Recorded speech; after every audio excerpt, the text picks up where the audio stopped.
mengevaluasi penanganan perkara Pilkada Aceh 2017 yang berlangsung mulai kemarin sampai hari ini di Aula Hotel Hermes Banda Aceh, siang tadi resmi ditutup. Seusai penutupan, Wakil Kejaksaan Tinggi Aceh Mansur SH kepada TVRI mengatakan rakor berlangsung lancar dan dapat mengupas seluruh persoalan yang muncul dalam penegakan hukum pilkada. Dalam rakor tersebut, Mansur didampingi Koordinator Kejaksaan Tinggi Aceh Suhendra telah mengevaluasi penanganan perkara Pilkada Aceh tahun 2017. Sedangkan penyidik secara langsung dapat melaporkan permasalahan yang ada di lapangan seperti indikasi pilkada yang ditindaklanjuti atau tidak ditindaklanjuti. Kepada semua pihak yang tergabung dalam Sentra Penegakan Hukum Terpadu Gakumdu, Mansur mengucapkan terima kasih dan mengharapkan kesempatan ini semakin terjalin di masa yang akan datang. Dan ini dalam rangka untuk mengevaluasi terhadap pelaksanaan penanganan perkara Gakumdu yang terkait dengan kasus-kasus yang muncul dalam pelaksanaan pilkada yang menilai tidak besar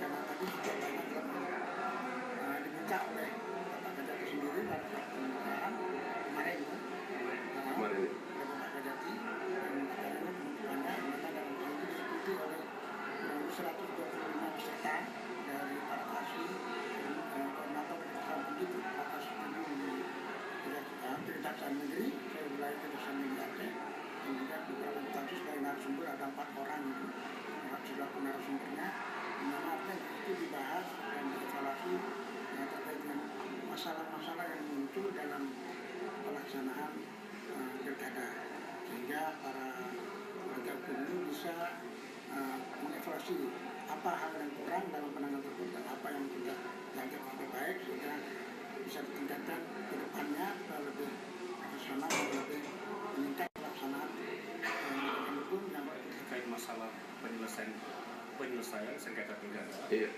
di tingkat kejaksaan dari mulai penyidikan, penuntutan dan eksekusi. Jadi penyidik sudah melaporkan beberapa permasalahan yang ada di lapangan, baik yang tidak lanjuti karena ada indikasi pilkada, kemudian ada yang sudah ditindaklanjuti dan ada yang masih dalam proses. Rakor atau in-house training ini digelar sejak 16 hingga 17 Mei 2017, peserta sebanyak 150 orang dari Kejaksaan Negeri Aceh dan Kejaksaan Tinggi Aceh. Tak hanya sebatas rakor evaluasi, para peserta juga diproyeksikan pada penegakan hukum pilkada ke depan. Tim Liputan TVRI melaporkan dari Banda Aceh.